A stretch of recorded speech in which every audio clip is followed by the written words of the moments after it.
जय Malhar news चॅनलच्या सर्व प्रेक्षकांना सपना चौधरीचा नमस्कार। स्वर्गीय अजित पवार यांच्या जयंतीनिमित्त आयोजित सेवा सप्ताहांतर्गत राष्ट्रवादी काँग्रेस पक्षाचा बूथ कार्यकर्ता व BLA मेळावा उत्साहात संपन्न।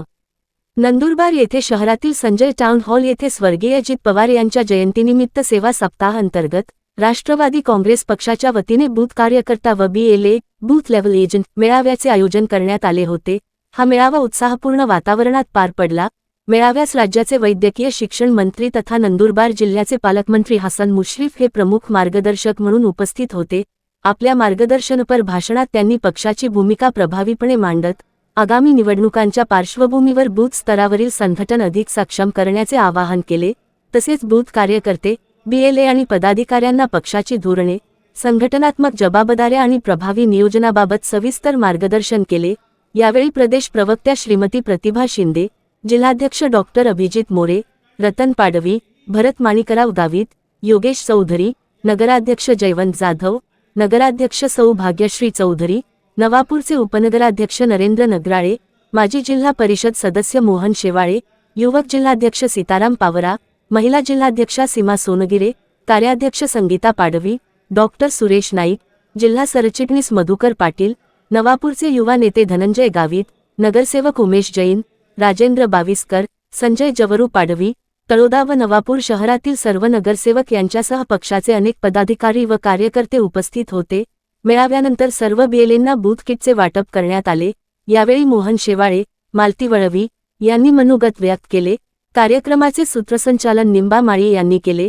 यावेळी श्रीमती प्रतिभा शिंदे, डॉक्टर अभिजित मोरे तसेच भरत माणिकराव गावित यांनीही उपस्थित कार्यकर्त्यांना मार्गदर्शन करत पक्ष संघटना अधिक बळकट करण्याचे आवाहन केले। या मेळाव्यास राष्ट्रवादी काँग्रेस पक्षाचे सर्व शहराध्यक्ष, तालुका अध्यक्ष, पदाधिकारी, बूथ कार्यकर्ते, BLA आणि कार्यकर्ते मोठ्या संख्येने उपस्थित होते। कार्यक्रम उत्साहपूर्ण वातावरणात संपन्न झाला। सपना चौधरी, जय मल्हार न्यूज, नंदुरबार। महाराष्ट्रासाठी, उभ्या महाराष्ट्रासाठी भरपूर दिलं, योगदान दिलं। स्वतः जीवाची पर्वा न करता त्यांनी शेवटच्या क्षणापर्यंत पक्ष वाढवण्यासाठी, संघटन वाढवण्यासाठी त्यांनी सतत कार्य केलं, मेहनत केली। मला आठवतं की नंदुरबार जिल्ह्याचा साजरा करत आहोत आणि या निमित्ताने आज पक्षाच्या वतीनं या ठिकाणी BLA मेळावा गावित, रतनदादा आणि सर्व सन्माननीय व्यासपीठ या ठिकाणी उपस्थित असलेले माझ्या अडगाव तालुक्याच्या शेवटच्या टोकापासून ते नवापूर तालुक्याच्या शेवटच्या टोकापर्यंत आलेला माझा BLA, माझ्या बूथवरचा कार्यकर्ता, खरं तर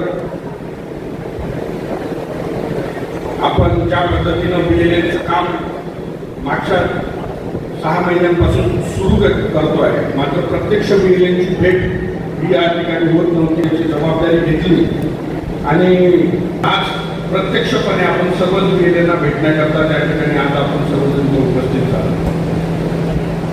बूथ कार्यकर्ता मेळावा म्हणजे नेमकं ज्या पद्धतीने प्रतिभाताईंनी सांगितलं की एक सारेचा कार्यक्रम 29 जुलैपर्यंत होणार आहे। आपल्याला सगळ्यांना डोळ्यात अंजन घालून त्या ठिकाणी थांबायचं आहे आणि आपला जो कोणी मतदार असेल, राष्ट्रवादीच्या विचारांचा मतदार असेल, अजितदादांच्या विचारांचा जो मतदार असेल, त्या मतदाराला त्या ठिकाणी कुठेही हलू न देता त्याचं नाव मतदार यादीला आहे की याची जोपर्यंत शहानिशा होत नाही तोपर्यंत आपल्याला त्या ठिकाणी 29 जुलैपर्यंत काम करायचं आहे। पवार यांच्या जयंतीच्या निमित्ताने आपण जो सत्तावर कार्यक्रम आहे, आपले नेते, आपले सर्वांचं दैवत स्वर्गीय अजितदादा पवार यांचं विमान अपघातामध्ये दुःखद निधन झालं आणि कधी स्वप्नातही आपल्याला वाटलं नव्हतं की या 22 जुलैला आपल्याला त्यांची जयंती करावी लागेल। दुर्दैवानं हा प्रसंग आपल्या सर्वांच्यावर आला आणि राष्ट्रवादी काँग्रेस पक्षाच्या प्रदेश अध्यक्षांनी ठरवलं की हा जो सप्ताह आहे तो अजितदादांच्या स्मृतीप्रित्यर्थ आपल्याला सेवा सप्ताह म्हणून साजरा करायचा आणि म्हणून मी मी नंदुरबारचे जिल्हाध्यक्ष आणि सर्व पदाधिकाऱ्यांचा मनपूर्वक आभारी आहे. त्यांनी 16 तारखेपासूनच सप्ताह सुरू केला आणि प्रदेश राष्ट्रवादी काँग्रेस पक्षानं हा 22 तारखेपासून सुरू केला. अभिजित मोरे मला भेटले, करू नका, आणि प्रदेश सगळं त्यांनी घेतलेले आहे. आणि माझी विनंती आहे की अजितदादांनी जे या जिल्ह्यासाठी केलेलं काम, त्याचा उल्लेख आता गावित साहेबांनी केला. आणि अजितदादा हा कामाचा माणूस होता, विकास पुरुष म्हणून त्याची ओळख होती. त्यांच्या स्मृतीबद्दल आपण हा वाढदिवस चांगल्या पद्धतीने करावा, जयंती चांगल्या पद्धतीने करावी अशी विनंती मी या निमित्ताने करणार आहे. आता त्या दिवशी राज्याचे मुख्यमंत्री देवेंद्र फडणवीस साहेब यांचाही वाढदिवस आहे. आता वैद्यकीय शिक्षण विभाग जो या राज्याचा माझ्याकडे आहे.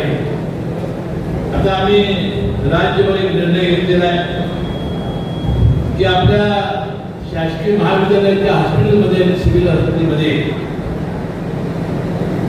कैलासवासी स्वर्गीय अजितदादा पवार यांच्या जयंतीच्या निमित्ताने आणि मुख्यमंत्री देवेंद्र फडणवीस यांच्या जयंती वाढदिवसाच्या निमित्ताने आपण रक्तदान शिबिर 22 तारखेला घेणार आहोत. माझी अध्यक्षांना विनंती आहे की या रक्तदानासाठी, हे शिबिर यशस्वी करण्यासाठी, जास्तीत जास्त रक्तदानाचं संकलन होण्यासाठी आपण प्रयत्न करावे. आणि त्यासाठी आपण सर्वांनी अधिष्ठाता असतील किंवा सिव्हिल सर्जन असतील यांना सहकार्य करावं अशी विनंती मी या निमित्ताने करतो. जास्तीत जास्त रक्त संकलन करणाऱ्या तालुक्याला चांगला निधी देण्याची सुद्धा घोषणा मी या निमित्ताने करतो. त्याशिवाय 23, 24 आणि 25 या 3 दिवशी आपण कॅन्सरचं स्क्रीनिंग, आपल्या विविध रोगांचे शिबिर आपण या हॉस्पिटलमध्ये घेणार आहोत. त्याची माहिती आपल्याला दिली जाईल. या सर्वांचं प्रचार आणि प्रसार आपण चांगल्या पद्धतीने करावा आणि या रक्तदान शिबिरामध्ये आणि आपल्या आरोग्य शिबिरामध्ये चांगला सहभाग नोंदवावा अशी विनंती मी या निमित्ताने करतोय. म्हणून दुसरा जो कार्यक्रम या राज्यामध्ये देशामध्ये सुरू आहे ते विशेष सखोल पुनर्निरीक्षण कार्यक्रम, म्हणजे मतदार यादीचं आणि जनगणनेचं सखोल पुनरीक्षण करायचं. आपल्याला माहिती आहे की बिहार आणि पश्चिम बंगालमध्ये ज्या निवडणुका झाल्या त्यामध्ये हा SIR कार्यक्रम राबवला गेला आणि लाखो लोक या मतदार यादीतून गायब झाले. त्याचा परिणाम हा शेवटी मतदारसंघावर होत असतो. आणि मी मला जे अभिनेता सांगितलं की आपला BLAचा जो कार्यक्रम आहे, घरोघरी जाऊन फॉर्म वाटण्याचा कार्यक्रम हा 30/7 तारखेपासून सुरू झालेला आहे. 29/7 पर्यंत म्हणजे 29 जुलैला हा शेवटचा दिवस आहे. त्यामध्ये ज्या सूचना आहेत तेवढ्या मी करणार आहे आणि मग मी पाऊसमान, पीक पाणी आणि या जिल्ह्याच्या परिस्थितीवर येणार आहे. महाराष्ट्र विधानसभेची मतदानाची रद्द केलेली असून विशेष सखोल पुनरीक्षण कार्यक्रमाच्या अंतर्गत 30/7/2026 ते 29/7/2026 अखेर घरोघरी जाऊन मतदारांना BLO गणनापत्र वाटप करणार आहे. म्हणजे जे आपले BLO नेमलेले आहेत आपण बूथवर सरकारनं, ते घरोघरी जाऊन त्यांना मतदारांना अर्ज देणार आहे. तो अर्ज भरूनच दिला पाहिजे असं कायद्यामध्ये. आता आज तारीख आहे 17 म्हणजे राहिले 12. म्हणजे आपण आता आपल्या गावागावामध्ये संदर्भात चौकशी केली पाहिजे. आपल्या घरामध्ये हे अर्ज आले काय, आपण लोकांनी सह्या करून दिल्या काय, आणि 2025च्या मतदार यादीतील 2025च्या मतदार यादीतील मतदारांचे 2002च्या यादीशी मॅपिंग केलेले असून त्याच्यानंतर मॅपिंग केलेलं आहे. 2025च्या यादीत ज्याचं नाव आहे त्याचं 2000 यादीत नाव जर असेल तर ते 100% राहणार आहे. परंतु जे 2002च्या यादीमध्ये नाही, खरी अडचण त्या ठिकाणी आहे. 40 वर्षावरील स्वतः मतदाराचे नाव किंवा 40 वर्षाखालील मतदारांचे आई वडील आजोबा पंजोबा, आई वडिलांचे आई वडील यापैकी एकाशी मॅपिंग करण्यात आलेलं आहे. याची माहिती ब्युरो यांच्याकडे आहे. तसेच मतदार जो त्यांनी ॲप दिलेला आहे त्या लिंकद्वारे सुद्धा HPPS /voters ECI government.in ही जी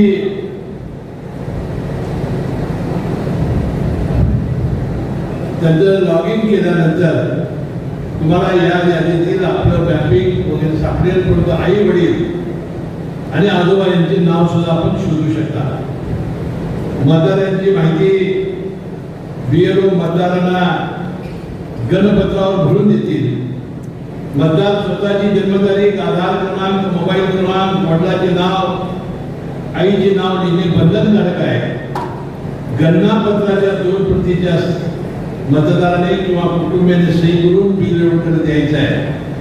एक गणनापत्र मतदारसंघ मतदारास पोच म्हणून BLO सही करून देईल आणि कुटुंबातील मतदार व्यक्ती मयत दुबार किंवा कागदपत्र कायमस्वरूपी स्थलांतरित असल्यास कुटुंब प्रमुखाने याबाबत आवश्यक त्या कागदपत्रासह माहिती देणे बंधनकारक आहे.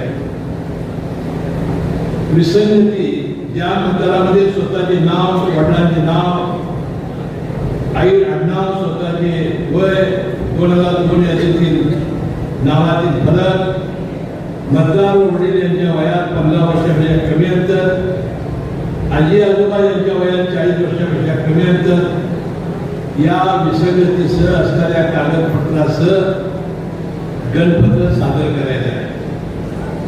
अनमॅप्ड मतदार ज्याचं मॅपिंग झालेलं नाही, ज्या मतदाराकडे गणनापत्र आहे परंतु 2002च्या यादीत स्वतःचे किंवा आई वडील, आजी आजोबा, वडिलांचे आई वडील यापैकी कोणत्याही नावाची नोंद नाही किंवा त्यांनी 2002 यादीतील माहितीच्या रकाना रिकामा ठेवून वरीलप्रमाणे स्वतःची माहिती भरून कागदपत्रासह गणनापत्र सादर करावे.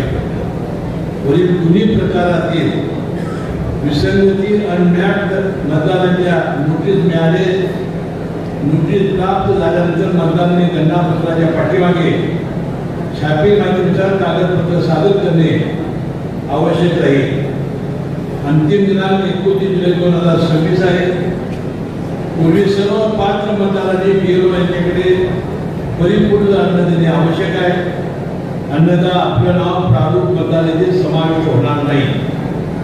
1/10/2026च्या अर्ज दिनांकावर आधारित 18 वर्ष पूर्ण वयातील ज्या मतदारांची यादीत नाव जरी त्यांच्यासाठी दिनांक 5 ऑगस्ट विशेष पुनर्रचना कार्यक्रम नाव नोंदणी कमी करणे, दुरुस्ती किंवा पडताळणी करण्याची संधी त्याला प्राप्त होणार आहे. या सूचनाचं कागद मी अभिजित मोरे यांना देतो. वाटते त्याने सर्व तालुका अध्यक्षांना आणि सर्व कार्यकर्त्यांना द्यावा विनंती मी या निमित्ताने करतो.